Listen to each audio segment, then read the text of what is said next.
السلام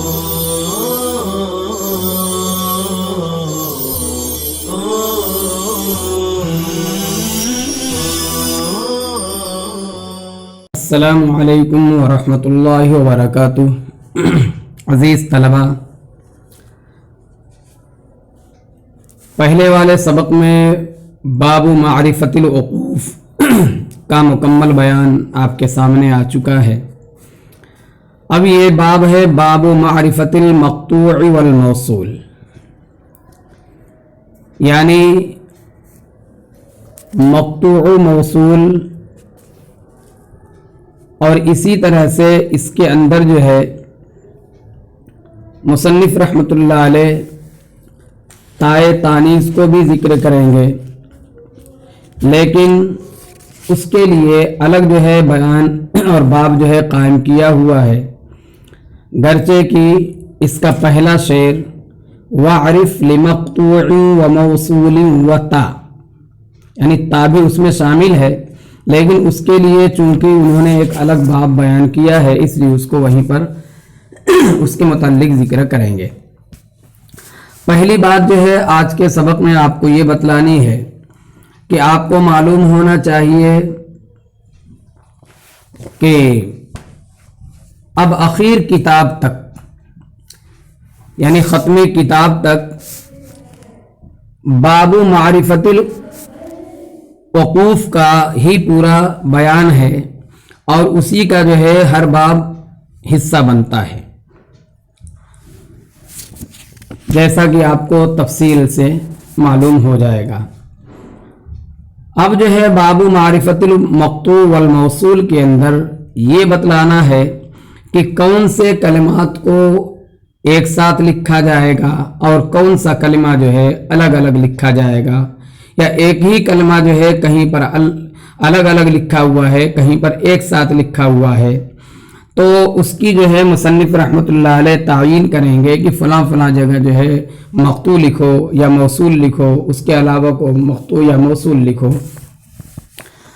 تو یہ جو ہے مقطوع اور موصول کا باب معرفت الوقوف سے کیا تعلق ہے، پہلے آپ وہ سمجھیے۔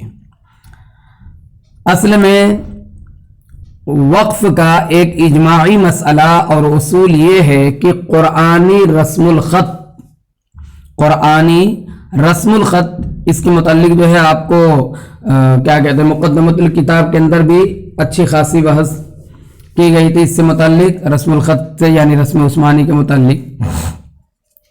تو وقف کا اجماعی اصول یہ ہے کہ قرآنی رسم الخط میں اگر دو یا زیادہ کلمات موصول لکھے ہوں، یعنی حقیقت میں وہ الگ الگ ہیں لیکن ملا کر کے لکھے ہوں، تو رسم کی وجہ سے وہ جو ہے وقف کے مسئلے میں حکماً ایک کلمہ سمجھے جاتے ہیں، اور وقف جو ہے موصول پر نہیں بلکہ موصول بہی کے آخر میں کرنا ضروری ہوتا ہے۔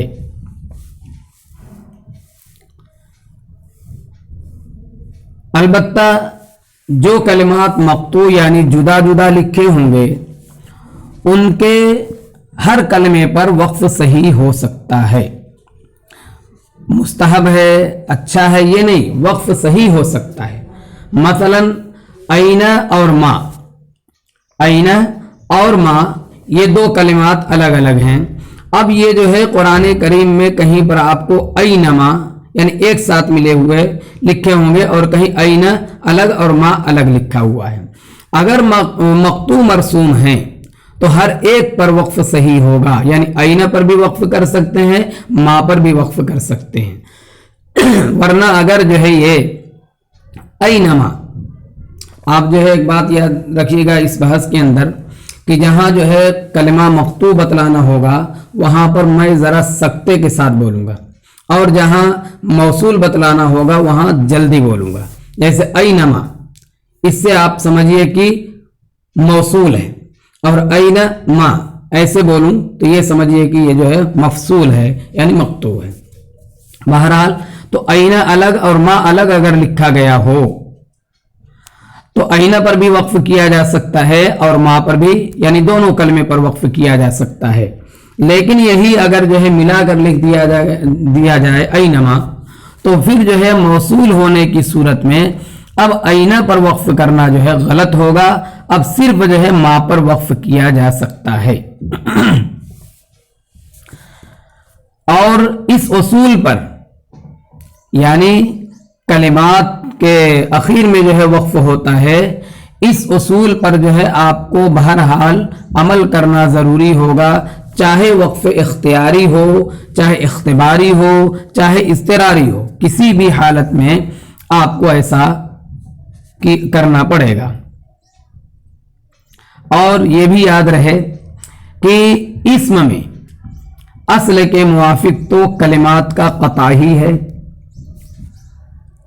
और वस्ल यानी एक कलमे को दूसरे से मिलाकर लिखना, ये जो है दोनों के दरमियान कवी दर्जे के लफ्जी और मानवी इत्तिसाल पर मुतफर्रे होता है। हासिल ये है कि कता असल है और वस्ल जो है किसी किस्म के कवी इत्तिसाल की वजह से होता है। बाद लोग कहते हैं कि दो कलमों में इन्फिसाल का होना यही असल है। उनका कहना भी गलत नहीं है। ये उस वक्त है जबकि कलमे की बिना कम अज कम 2 हर्फ पर हो, लेकिन जिस कलमे की बिना सिर्फ 1 हर्फ पर हो, मसलन हरूफ मानी में से कोई हर्फ आ जाए, जैसे हरूफ जार्रा ले लीजिए आप, बिस्मिल्लाही, अब्बा एक ही हर्फ पर है, बिल्लाही, लिरसूलिही लामी जार्रा है, तब 1 हर्फ से है, तो जाहिर सी बात है कि इसको जो है आप क्या करेंगे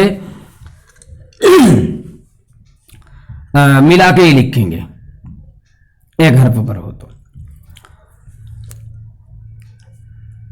इसी तरह से कमिसलिही में काफ है, लअंतुम में लाम है वगैरह। तो रस्म के उसूल के मुताबिक ऐसे हुरूफ में इत्तिसाल असल है, खा ये हर्फ 1 हो जैसा कि मिसालें गुजरी हैं, या जो है 2 हो जैसे फला कातलुकुम, फा और लाम 2 हो गए।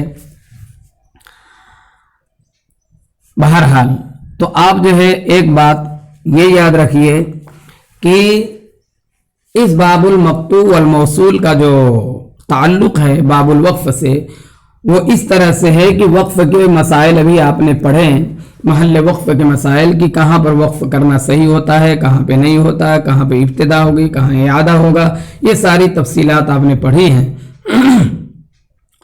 तो अब जो है इसका ताल्लुक इस तरह से बना कि कलिमात का जो दरमियान होता है, दरमियाने कलमा, ये वक्फ का महल नहीं है। अब जो है दरमियाने कलमा इस तरह भी हो सकता है कि 2 कलमों को एक साथ मिलाकर लिख दिया जाए, तब भी दरमियाने कलमा हो जाएगा। तो फिर अब दूसरे कलमे के आखिर पर ही वक्फ किया जाएगा, पहले पे वक्फ करना सही नहीं होगा, न वक्फ इस्तिरारी, न इख्तिबारी और इख्तियारी वगैरह। बहरहाल मैंने अभी आपको कहा कि कभी 1 से जायद 2 या 2 से ज्यादा कलिमात एक साथ लिखे हुए हों, जैसे आप हुरूफ मुक़त्तआत में देख लीजिए, अलिफ लाम मीम, 3 हर्फ है, अलिफ लाम और मीम। अब ये जो है क्या कहते हैं, तीनों अलग अलग हर्फ हैं। अब तीनों जब एक साथ मिलकर के लिखे गए तो एक कलमे के हुक्म में है, और मीम पर ही वक्फ करना सही है, अलिफ पर या लाम पे वक्फ करना सही नहीं होगा। इसी तरह से जो है और हुरूफ ज्यादा हो सकते हैं, अलिफ लाम मीम साद, 4 हर्फ हो गए। अब यहां पर जो है अलिफ पर, लाम पर, मीम पर वक्फ करना बिल्कुल भी सही नहीं है, साद पे ही वक्फ किया जाएगा, क्योंकि यहां पर 4 हर्फ जो है एक साथ मिला करके लिखे गए और ये जो है एक कलमे के हुक्म में है। अब जब एक कलमे के हुक्म में है और आपको ये मालूम है कि दरमियाने कलमा महल वक्फ नहीं है, लिहाजा अलिफ लाम मीम ये तीनों जो है दरमियाने कलमा हो जाएंगे। साद जो है ये आखिरी कलमा है, कलमे का आखिर, और कलमे के आखिर पर वक्फ किया जाता है। अब जो है यहां पर मुसन्निफ रहमतुल्लाह अलैह अशार के अंदर ये तरतीब बयान करेंगे। चूंकि आपको मालूम है कि अल-मुक़द्दमतुल जज़रिया जो है ये मुख्तसर और जामे किताब है, तो इख्तिसार का तकाजा ये होता है कि कलिमात को शुमार किया जाए, लेकिन उन कलिमात को जो कम और उसके मफहूमी मुखालिफ से उनके अलावा कलिमात को छोड़ दिया जाए। जैसे कि आपने बाबुज़्ज़ाद वज़्ज़ा में पढ़ा था कि मुसन्निफ ने जो है ज़ा वाले कलिमात को शुमार किया क्योंकि वो कम थे, और ज़ाद वाले कलिमात को कहा कि इस तरह से मिलती जुलती आवाज़ होगी तो वो ज़ाद से होंगे, और वो तकरीबन जो है 800 से ज़्यादा थे, तो इसलिए उनको नहीं जिक्र किया, कम वाले को जिक्र किया। तो ऐसे ही बाबू मारिफतुल मक़तू वल मौसूल में मुसन्निफ रहमतुल्लाह अलैह उन्हीं कलिमात को शुमार करवाएंगे जो कलीलुल वरूद होंगे, यानी कम वाक़े होंगे। यानी अगर मक़तू कलील है तो उसको बतलाएंगे, और मौसूल जो कसीर होगा तो वो क्या कहते हैं, उसको शुमार नहीं कराएंगे। अगर मक़तू कलील है तो उसे शुमार कराएंगे, मौसूल कलील है तो उसे शुमार कराएंगे। अब इस तरह से होगा कि अगर मक़तू कलील है तो वो कलिमा उसके अलावा जगहों में मौसूल होगा, और अगर मौसूल कलील है तो उसे जो है शुमार कराएंगे, तो उससे आप मफ़हूम मुखालिफ के तौर पे आप समझ लीजिएगा कि इसके अलावा जो कलिमात होंगे वो सब जो है मक़तू होंगे। लिहाजा ईजाद व इख्तिसार के लिए नाज़िम रहमतुल्लाह अलैह ने इन 15 अशार के अंदर उन्हीं कलिमात को शुमार कराया है जो कलीलुल वरूद हैं। यानी मक़तू अगर कलीलुल वरूद हैं और मौसूल कसीर तो मक़तू का शुमार कराया गया, वरना मौसूल का। ऐसे ही जो है दोनों में ऐसी बात होगी, मक़तू अगर कलील है तो वो, और मौसूल कलील है तो वो। बहरहाल कितने कलिमात ऐसे हैं जो इस बहस के अंदर जो है शामिल किए गए हैं और जिनके मुताल्लिक बहस होगी, वो जो है कलिमात का मक़तू और मौसूल होना, वो चूंकि एक ऐसी चीज़ थी जिसका जो है देखने से ताल्लुक़ था, इसलिए मैंने आपके सामने मतन से पहले और किताब शुरू करने से पहले मुनासिब समझा कि आपको वो कलिमात बतला दूं कि किस तरह से कलिमात जो है मक़तू लिखे जाएंगे और किस तरह से मौसूल लिखे जाएंगे। क्योंकि बहुत सी जगह पर मौसूल और मक़तू जो है समझ में नहीं आता, जैसा कि अभी आप देखेंगे आगे। तो ये कुल जो है 26 कलिमात हैं जिसके मुतालिक जो है मुसन्निफ रहमतुल्लाह अलैह बहस करेंगे। देखिए स्क्रीन पर आप देखिए, पहला कलमा है अन ला। अब पढ़ेंगे, अब तो नून का लाम में इदगाम कर देंगे तो पढ़ेंगे अल्लाह। अब ये जो है पहली सूरत जो आपको नजर आ रही है मक़तू की है, और उसके बाजू में देखिए अल्लाह, वहां पर भी अन है लेकिन वो अन लिखा हुआ नहीं है। अब यहां एक बात ये भी समझ लीजिए कि अन ला जो मक़तू लिखा जाता है वो अस्ल की वजह से, और अल्लाह में जो मक़तू नहीं है यानी अन नून लिखा हुआ नहीं है वो इदगाम की वजह से। यानी दोनों में अलग अलग बातें मलहूज हैं। पहली सूरत में असल का लिहाज करते हुए और दूसरी सूरत में जो है इदगाम की रियायत करते हुए ऐसा किया गया है। बहरहाल तो इस तरह लिखा जाएगा। दूसरे इन मा और इम्मा। तीसरा जो है अम मा और अम्मा। चौथे नंबर पर देखिए अन मा और अम मा। कुरान में कहीं जो है पहली सूरत में अन मा और कहीं जो है दूसरी सूरत जो है अम्मा। अलबत्ता जो 3 नंबर पे है अम्मा, ये हर जगह कुरान में मौसूल ही है, मक़तू नहीं है। लेकिन आपको यहां पर सिर्फ बतलाने के लिए अगर मक़तू लिखा जाता, मक़तू की सूरत क्या होती तो वो सूरत बतलाने के लिए ऐसा किया गया। इसी तरह देखिए 5 नंबर पे मिम्मा, 6 नंबर पे अमन, 7 नंबर पे हैसुमा। हैसुमा 2 जगह है अलग अलग और एक साथ। अल्लम अल्लम, इन्नमा इन्नमा, अन्नमा अन्नमा, कुल्लिमा कुल्लिमा, बिसमा बिसमा, फीमा फीमा, ऐनमा ऐनमा। 15 पे देखिए इल्लम इल्लम।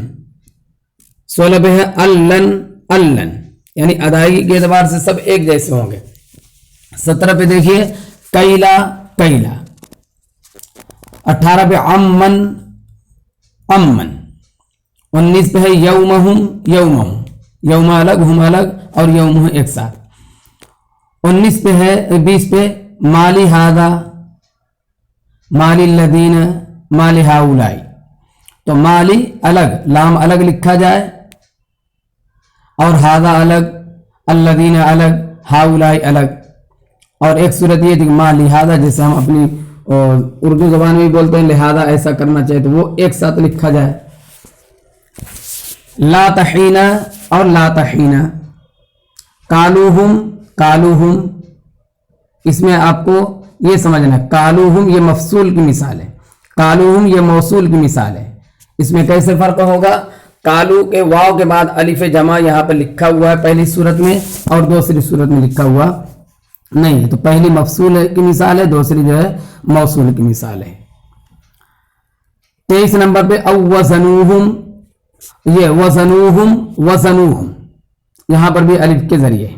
लाम तारीफ बहुत सारी जगह पे, जैसे अलहम्द अलहम्द, दोनों एक ही जैसे पढ़ा जाएगा, लेकिन अल को अलग लिखा गया, अलहम्द में एक साथ लिखा गया दूसरी सूरत में।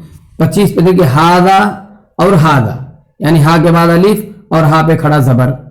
या अय्युहा 26 या अय्युहा या अय्युहा। आप इसमें देखिए या के बाद जो है अय्युहा में एक अलिफ लिखा हुआ है और दूसरी सूरत में या के साथ जो अलिफ है सिर्फ वही है, उसके बाद अलिफ लिखा हुआ नहीं है। अब जो है एक बात आप ये पढ़ लीजिए, ये इबारत इस जदवल में सिर्फ समझाने के लिए हर कलमे को दो दो सूरत में लिखा गया है, वरना जाहिर है कि इनमें कुछ कलिमात ऐसे हैं जो अलग नहीं लिखे जाते। मसलन अल यानी अलिफ लाम तारीफ, जैसे अलहम्द कहीं जो है लाम तारीफ अलग लिखा हुआ कुरान में नहीं है, लेकिन आपको समझाने के लिए कि अगर अलग लिखना होता तो कैसे लिखा जाता। इसी तरह से हा है, हादा हर जगह ऐसे ही लिखा जाएगा। 25 नंबर में आप देखिए हादा जो दूसरी सूरत है ऐसे ही लिखा जाएगा, हा को जो है उसके माबाद वाले कलमे से कभी भी जुदा नहीं किया जाएगा। इसी तरह से या हरफ निदा जो है इसको भी कभी जुदा नहीं किया जाता माबाद से। तो इसलिए इस जदवल के अंदर सिर्फ आपको समझने के लिए मैंने इस तरह से लिखा है। एक मर्द और देख लीजिए, अल्लाह अल्लाह इम्मा इम्मा अम्मा। 3 नंबर देखिए दो तरह से लिखा है। पूरा इस तरह से आपने देख लिया कि सबको अलग अलग लिखा हुआ है और एक साथ लिखा हुआ है। उसका मकसद सिर्फ ये है कि आपको समझाने के लिए इस तरह किया गया है, वरना कुछ कलिमात ऐसे हैं जो मक़तू ही हैं और कुछ कलिमात ऐसे हैं जो मौसूल ही हैं। जैसे उसमें मैंने आपको बताया कि अलिफ लाम तारीफ है, हा है और या है, इनको कभी भी और कहीं भी अलग नहीं लिखा गया है, यानी कुरान करीम के अंदर भी। और ऐसे भी जो है क्या कहते हैं, हा को आमतौर से अरबी ज़ुबान में भी अलग नहीं करते, या कम अज़ कम अलिफ लाम तो कहीं वो भी अलग नहीं करते अरबी ज़ुबान में भी, चाहे जाए कि कुरान। तो ये सिर्फ समझाने के लिए अलहम्द और अलहम्द एक साथ लिखा गया है और अलग अलग लिखा गया है। बहरहाल अजीज तलबा, आपने अब तक की बात से ये समझा कि ये जो है बाबुल मक़तू वल मौसूल, इसका जो है चूंकि बाबुल वक्फ से बहुत ही गहरा ताल्लुक है, क्योंकि बाबुल वक्फ के अंदर जो अभी आपने मारिफतुल वक़ूफ़ में पढ़ा था उसमें यही था कि महल्ले वक्फ क्या है। तो उसमें सबसे जो वक्फ की पहली जो तारीफ की गई थी, आपको बतलाई गई थी कि कलमे गैर मौसूल पर, कलमे गैर मौसूल के आखिरी हर्फ पर सांस और आवाज तोड़कर रुकना, یہ ہے وقف کی حقیقت کہ کلمہ غیر موصول پر سانس اور آواز توڑنا ہے. تو سانس اور آواز توڑنے کی جگہ کیا ہے؟ کلمہ غیر موصول کا آخری حرف. لہذا اس سے یہ بات سمجھ میں آ گئی کہ جو ہے درمیانے کلمہ محل وقف نہیں ہے.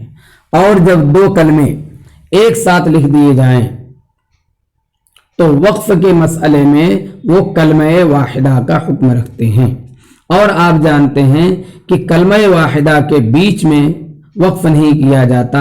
لہذا اس میں گرچہ دو کلمات کو ایک ساتھ لکھا گیا ہے لیکن پہلے کلمے پر وقف کرنا صحیح نہیں ہوگا.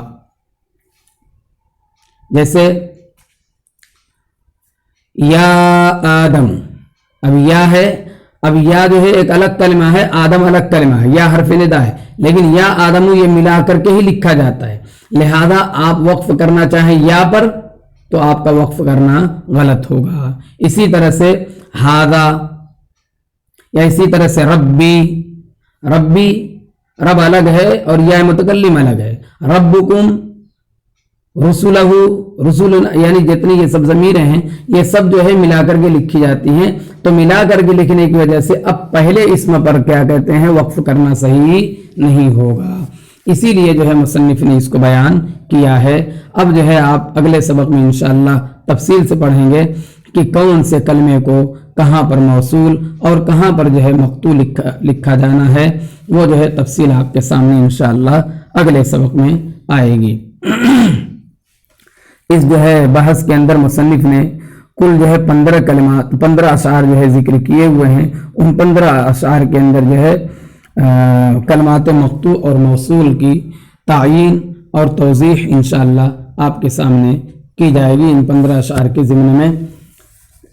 اس کے بعد جو ہے اگلے باب میں اس کے جو ہے جو تائے تانیث کا مسئلہ ہے اس کو ذکر کیا جائے گا. آج کا سبق اسی پہ ختم کیا جاتا ہے. السلام علیکم ورحمۃ اللہ وبرکاتہ.